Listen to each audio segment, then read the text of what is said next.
좌우람 인사하십시다. 참 잘 오셨습니다. 예배 자리가 복된 자리입니다. 은혜 받읍시다. 봄이 오는 산에 가면 자연을 통하여 주시는 하나님의 메시지를 배울 수가 있습니다. 김덕기 시인이 쓴 봄이 오는 산에서 라는 시 한 편을 소개합니다. 숲은 키가 큰 나무가 제일 먼저 삭을 틔우지 않는다. 초봄 초목들이 키가 작은 순서대로 먼저 삭을 틔우기를 키 큰 나무는 기다린다. 기다릴 줄 안다. 숲을 이루어 사는 초목들은 키가 작은 순서대로 삭을 틔운 후에야 비로소 키가 큰 나무가 제 삭을 틔운다. 큰 나무는 제일 먼저 하늘의 빛을 가리지 않는다. 숲은 더불어 숲이 된다. 이런 내용입니다. 무엇을 말합니까? 키가 큰 나무일수록 키 작은 나무를 위해 배려하고 기다려주고 함께 숲을 이룬다라는 그런 내용입니다. 우리 교회도 이런 큰 숲과 같은 교회가 되기를 바랍니다. 오래 믿을수록 예수님의 마음이 느껴지고 신앙생활 오래 하면 할수록 진국과 같은 주님의 심장을 서로의 관계 속에서 보고 배울 수 있는 참으로 큰 나무와 같은 믿음의 거목들이 되기를 축원합니다. 그래서 키 작은 삭들이 자랄 수 있도록 자리를 틔워주고 길을 내어주며 끌어주고 격려하는 참으로 주님이 기뻐하는 교회가 되기를 소망합니다. 오늘 성경은 하나님의 사랑을 놀랍도록 기록한 책입니다. 문자로 기록되었지만 구구절절 우리를 아낌없이 사랑하시는 하나님의 마음을 느낄 수가 있고 하나님의 사랑이 깊다는 것을 체험할 수 있습니다. 그래서 성경은 하나님의 사랑의 편지다라고 말합니다. 우리를 향한 하나님의 사랑 이야기가 성경입니다. 아브라함 링컨은 이런 말을 합니다. 성경은 하나님께서 인간에게 주신 최고의 선물입니다. 우리는 성경에서 구세주로부터 나오는 모든 것을 얻을 수 있습니다. 이런 고백을 했습니다. 오늘 말씀을 들으면서 나를 향한, 교회를 향한 하나님의 그 깊은 사랑을 느끼고 깨닫기를 바랍니다. 우리의 마음에 하시는 하나님의 음성을 가득 담아서 또 세상 가운데 힘있게 나가는 복된 예배가 되기를 축원합니다. 메마른 심령에는 은혜의 단비가 내리고 낙심한 영혼에는 소망이 일어나기를 축원합니다. 방황하는 걸음에는 진리의 불빛으로 비춰주셔서 날마다 주님이 함께한다는 확신을 가지고 돌아가시기를 바랍니다. 예레미야에게는 아마도 구약 성경 중에서 가장 슬픈 책이라고 학자들은 말합니다. 때는 남유다 시드기야가 통치하고 있었습니다. 유다는 열방의 틈바구니 속에서 있었습니다. 유다는 애국과 바벨론 사이에 눈치를 보고 있는 역사적인 상황이었습니다. 그러다가 시드기야는 애국 왕의 격려에 힘입어 바벨론 왕 느부갓네살을 대항하기로 결심합니다. 그가 반란을 일으키자 바벨론의 수많은 군대가 예루살렘을 포위합니다. 그리고 공격하기 시작합니다. 예루살렘은 처참하게 뭉개지고 말았습니다.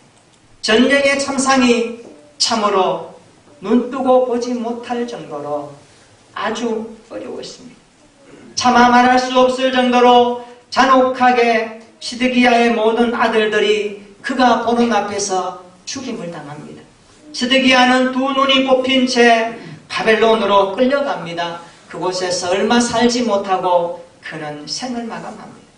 이때가 구약 성경 전체 가운데 가장 최악의 시기라고 우리는 봅니다. 가장 어두운 암흑의 시대였습니다. 하나님께서 임하셨던 성전은 파괴되었고 왕의 모든 아들들은 죽임을 당하였습니다. 하나님께서 그의 자신의 이름을 두셨던 그 성은 파괴되고 말았습니다. 북쪽 이스라엘은 BC 722년에 아수르에게 망하고 이미 흩어져 버렸는데 지금 이제 남아있는 유다 백성들마저 바벨론으로 끌려가 유배 생활을 하고 있는 상황입니다. 예레미야는 이런 모습을 바라보는 그의 가슴이 찢어지기 시작합니다. 그래서 이 책이 애가라고 하는 것입니다. 슬픔의 노래입니다. 우리가 예레미야 애가를 읽어보면 구구절절 가슴이 미어지는 아픔을 느낄 수가 있습니다. 아직도 먼지와 연기가 피어오르고 있는 잿더미 사이를 걷고 있는 예레미야의 모습을 한번 상상해 보십시오.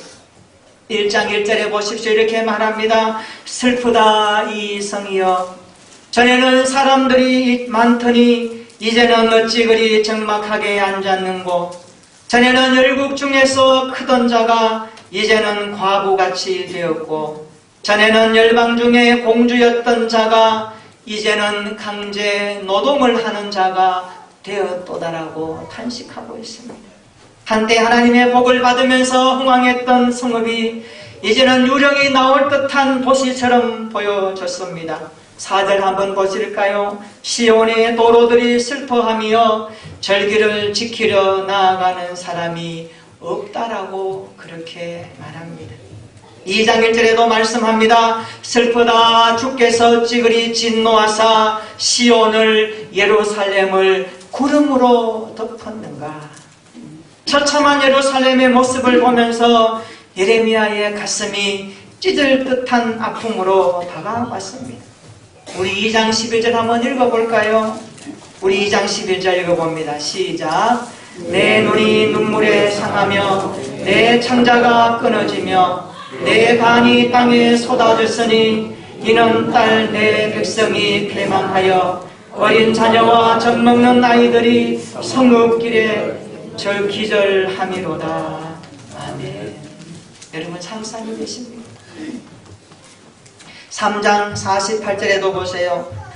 딸 내 백성의 파멸로 말미암아 내 눈에는 눈물이 시내처럼. 왜 예루살렘이 이렇게 되었을까요? 왜 유다가 이렇게 처참하게 망해버렸을까요? 선지자 예레미야는 그 이유를 알고 있었습니다. 우리 5장 7절 한번 읽어볼까요? 5장 7절 시작.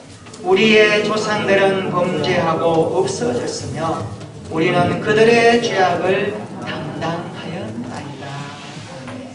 5장 16절에 보면 그가 이렇게 말합니다. 우리의 범죄 때문입니다.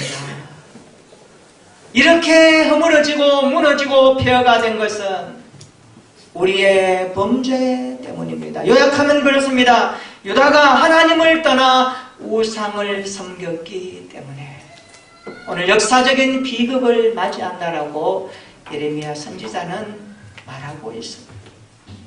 여러분 인생이 하나님을 떠나면 모든 것을 잃게 된다는 것을 아십니까? 그 어떤 인간이라도 하나님의 품을 떠나면 소망이 없는 것입니다.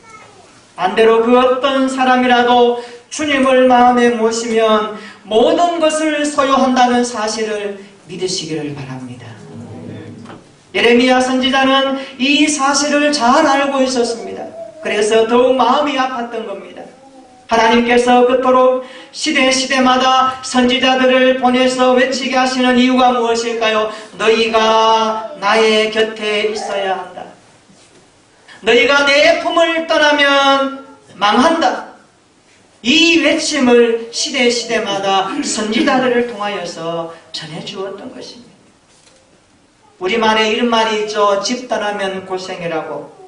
사람은 여호와의 품을 떠나면 고생하다가 망하는 겁니다. 방황하다가 멸망하는 겁니다. 그리스도인이라 할지라도 말씀을 떠나면 방황하다가 망하게 되어 있습니다. 우리가 잘 기억해야 됩니다. 그래서 성도는 일평생 주님의 품을 떠나지 말아야 하는 것입니다. 따라서 합시다. 돌아오면 살고 떠나면 죽는다. 기억하시기를 바랍니다.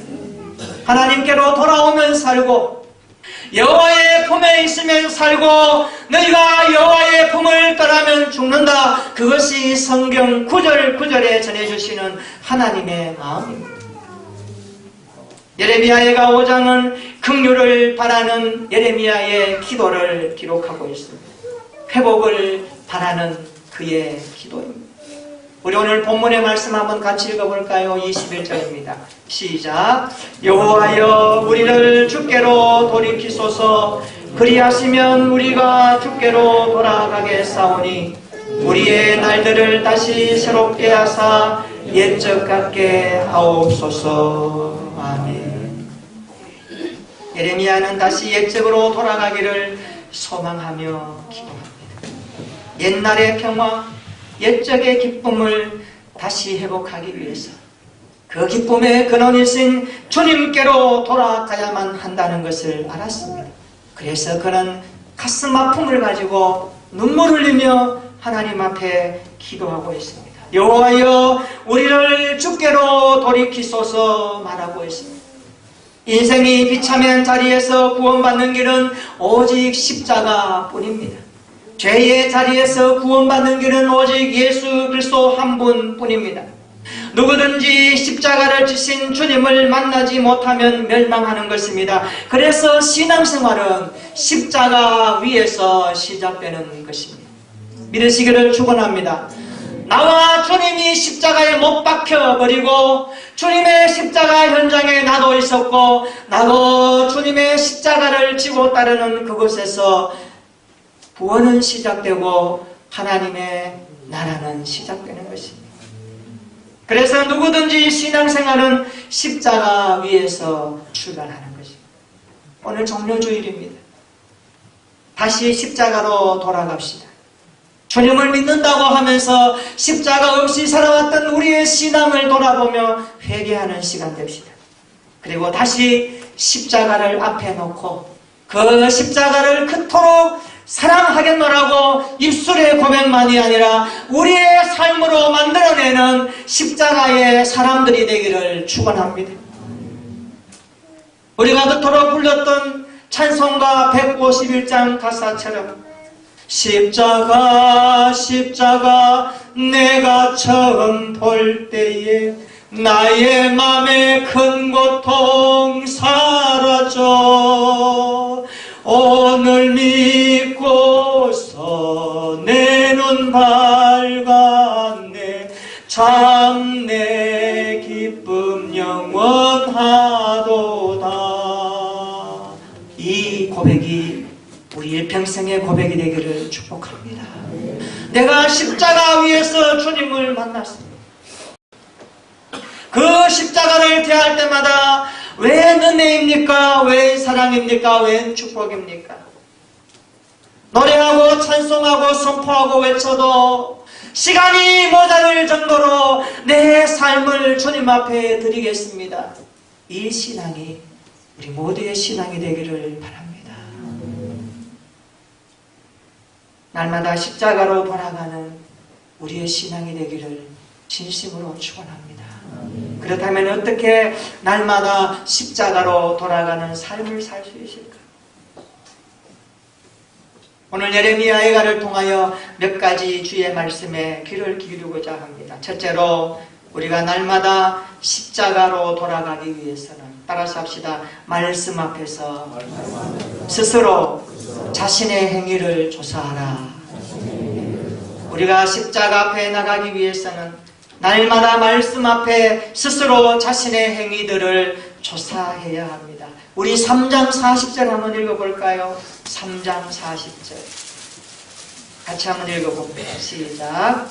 우리가 스스로 우리의 행위들을 조사하고 여호와께로 돌아가자. 아멘. 그리스도인은 날마다 자신의 모습을 말씀 앞에서 살피면서 살아가야 합니다. 그래서 나의 십자가를 지고 주님을 따라가야 합니다. 우리가 주님을 따른다고 하면서 빈손으로 빈 몸으로 털럭털럭 하면 안 됩니다. 그것이 성경에서 말하는 믿음 생활이 아닙니다. 우리가 십자가 위에 달리신 주님을 인격적으로 만나고 신앙으로 고백하고 내 안에 성령 성령이 오셔서 그를 믿게 하셨고 믿어지고 고백하고 살아가는 하나님의 자녀가 되었다면 주님을 따라가는 우리의 삶의 자세는 어때야 됩니까? 내 몫에 태인 십자가를 나도 지고 주님을 따르겠습니다. 혼자 따르지 않고 함께 따르는 것입니다. 나의 은행 심사가 주님의 뜻에 합당한가? 이것을 조사하고 살피면서 여호와께 돌아가는 모습이 십자가를 향하는 모습입니다. 그래서 교회 공동체를 세우는 일에는 반드시 십자가의 몫이 있습니다. 바울은 갈라디아에서 말씀하죠. 교회가 져야 될 공동체의 짐이 있지만 그 공동체의 짐은 교회 구성을 이루는 각각 한 심령들이 함께 나누어질 때에 교회의 짐이 되는 것이고 나의 십자가가 되고 그것이 주님이 교회에 주신 십자가의 은혜라는 것을 알아야 됩니다. 기도의 십자가를 지십니까? 억울하게 죄를 뒤집었었던 주님의 마음을 품고 나도 주님의 말씀을 따라가는데 사람들로부터 그런 고난과 고통 속에 십자가와 같은 아픔을 느끼십니까? 그것이 우리가 져야 될 몫입니다. 여러분, 이 시대를 향하여 무슨 손가락질을 할 수 있겠습니까? 요즘 TV 켜기가 무섭습니다. 핸드폰 켜기가 무섭더라고요. 왜 그렇게 시대가 죄악의 투성인지.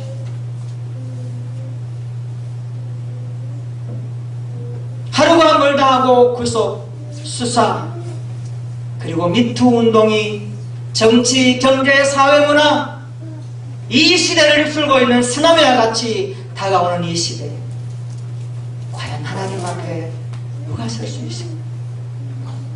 누가 그리스도 있는데요? 적어도 우리는 우리 몫에 태인 십자가를 질 줄 알아야 합니다. 그것은 정직이요, 책임이요, 성실이요, 내 양심에 끄럽히지 않는, 내 양심이 말씀 앞에 기울지 않는 하나님의 사람으로서의 십자가를 사랑하는 몸부림치는 하나님을 향한 기도의 모습입니다. 그것이 그리스도인을 하나님 앞에 세우는 힘입니다. 우리 모두가 이 고난주간을 시작하면서 십자가로 돌아가는 외침만이 아니라 우리의 삶의 스스로 행위들을 돌아보십시오. 우리 은행 심사를 주의 말씀 앞에 낱낱이 조사해 보십시다. 그래서 아버지가 우리에게 너가 이거 돌아서야 된다, 너가 이거 잘못했지 않느냐, 너가 이것 가지고 주님 앞에 겉으로는 좋은 척하지만 속은 썩어가고 있다고 말씀할 때 주여 내가 그렇습니다 고백할 수 있을 회개의 은혜가 있기를 바랍니다. 그것이 사는 길이에요. 그것이 하나님 앞에 살아가는 믿음의 사람이에요. 오늘날 시대는 이미지화 시대입니다. 그래서 이미지로 자기를 관리합니다. 속은 썩어 문드러져도요, 겉관리 잘하는 사람들이 그를 존경합니다. 그게 세상입니다. 이것이 겉으로 사람을 평가하는 성경의 말씀에 그대로 나타납니다. 그러나 하나님은 외모를 보지 않습니다. 하나님은 중심을 보십니다. 그리스도인의 중심을 보십니다. 우리의 신앙의 양심을 보십니다. 내 양심의 잣대가 말씀에 서 있어야 합니다. 이것이 그리스도인에게 주신 하나님의 말씀입니다. 오늘 시대가 기울어도 세상이 우왕좌왕해도 두려워하지 맙시다. 우리 그리스도인들이 이 시대에 하나님 앞에 해야 될 사명이 무겁고 크다는 것을 깨달아야 합니다. 그리고 우리 교회가 이 일에 함께 짐을 져야 합니다. 그래서 여러분, 나를 위해서 많이 기도하셔야 합니다. 지도자들을 위해서 많이 기도하셔야 됩니다. 이 땅에 살고 있는 그리스도인들의 자리가 세상 사람들에게 축복의 통로, 복음의 자리가 되도록 기도 많이 하셔야 됩니다. 하나님 우리에게 이것을 요구하십니다. 이것이 십자가로 돌아가는 신앙생활입니다. 두 번째로, 우리가 십자가로 돌아가기 위해서는 믿음이 변질되지 않았는지 항상 체크해야만 합니다. 4장 2절에 보시면 남한국 유다는 하나님께 선택된 보배로운 순금과 같은 존재였다고 말씀합니다. 그러나 이제는 하나님께 버림받아 보잘것없는 질 항아리 같이 되어버렸다라고 말합니다. 왜 이렇게 되었을까요? 4장 1절에 그 대답을 분명하게 해주고 있습니다. 우리 4장 1절 한번 읽어볼까요? 예레미야가 4장 1절입니다. 시작. 슬프다 어찌 그리 금이 빛을 잃고 순금이 변질하였으며 성소의 돌들이 거리 어기마다 쏟아졌는고. 아멘. 여러분, 금이 빛을 잃으면 금이 아닙니다. 순금이 변질되면 순금이 아닙니다. 성도에게는 금보다도 귀한 믿음을 주셨습니다. 여러분, 이 믿음이 세상을 이기는 줄로 믿습니다. 이 믿음이 세상을 호령하고 이 믿음이 하나님이 주신 선물인 줄로 믿습니다. 그러면 너희가 그 은혜를 나여 믿음으로 말미암아 구원을 받았으니 이것이 너희에게서 난 것이 아니요 하나님의 선물이라. 여러분이 가지고 있는 신앙생활의 알맹이가 믿음 아닙니까? 여러분의 믿음이 어떻습니까? 변질되지 않았습니까? 세상 따라가고 세상 즐거움 따라가고 세상 성공, 세상 출세, 세상 명예 이익을 따라서 기울어지는 믿음은 아니었습니까? 그렇다면 오늘 우리는 회개해야 됩니다. 나의 믿음이 변질되면 죽는 겁니다. 영혼이 죽는 겁니다. 우리의 삶이 끝나는 겁니다. 그래서 우리는 끝까지 실험해야 될 것은 주여 나의 믿음이 변질되지 말게 하옵소서. 하나님, 나의 믿음이 치우치지 않게 하여 주옵소서. 이 믿음으로 기도해야 됩니다. 오늘 말씀하지요. 하나님은 그들을 순금과 같이 만들어 주셨습니다. 그들의 신앙이 변질되었습니다. 빛을 잃었습니다. 그래서 그들이 이리저리 밟히는 것입니다. 믿음이 타락하면 못 봐줍니다. 믿음이 깨끗하지 않으면 주께서 토해버리십니다. 여러분, 요한계시록 아시아 7교회의 특징 가운데 가장 명확한 것 하나 있어요. 하나님이 그 교회들을 칭찬도 하시고 격려도 하시고 때로는 책망도 하셨습니다. 그 기준이 뭔지 아시죠? 많은 업적, 좋은 일, 위대한 일을 행했다는 게 결코 아닙니다. 그들에게서 하나님이 보셨던 하나는요, 믿음이었습니다. 너희가 이 믿음을 가지고 살아왔는가? 이 믿음을 가지고 하나님을 예배했는가? 이 믿음을 가지고 세상 가운데 존귀한 하나님의 자녀로 살아왔던가? 그것을 보시는 것입니다. 그래서 믿음 생활이 거룩하지 못하고 깨끗하지 못하고 정직하지 못하고 세상과 연락하고 세상 사람과 똑같으면 그것은 이미 변질된 믿음. 다시 십자가로 돌아가야 합니다. 믿음이 회복되는 길은 십자가 위에서 대수술을 받는 것입니다. 하나님의 십자가 그 사랑으로 다시 수혈을 받아야 합니다. 거기서 회복되고 거기서 일어나고 거기서 새 힘을 얻게 될 것입니다. 그래서 우리는 십자가를 떠나면 죽는 사람들입니다. 우리는 십자가 외에 자랑할 것이 없는 사람들입니다. 십자가를 바라보는 이 고난의 주간에 우리의 믿음이 변질되지 않았는지 말씀과 기도로 체크할 수 있는 은혜가 있기를 바랍니다. 그리고 통회와 자복함으로 회복되는 시간 되기를 축복합니다. 겉과 속이 똑같은 순금과 같은 믿음 생활 되기를 진심으로 축원합니다. 2017년도 작년 한 해가 종교개혁 500주년 해였습니다.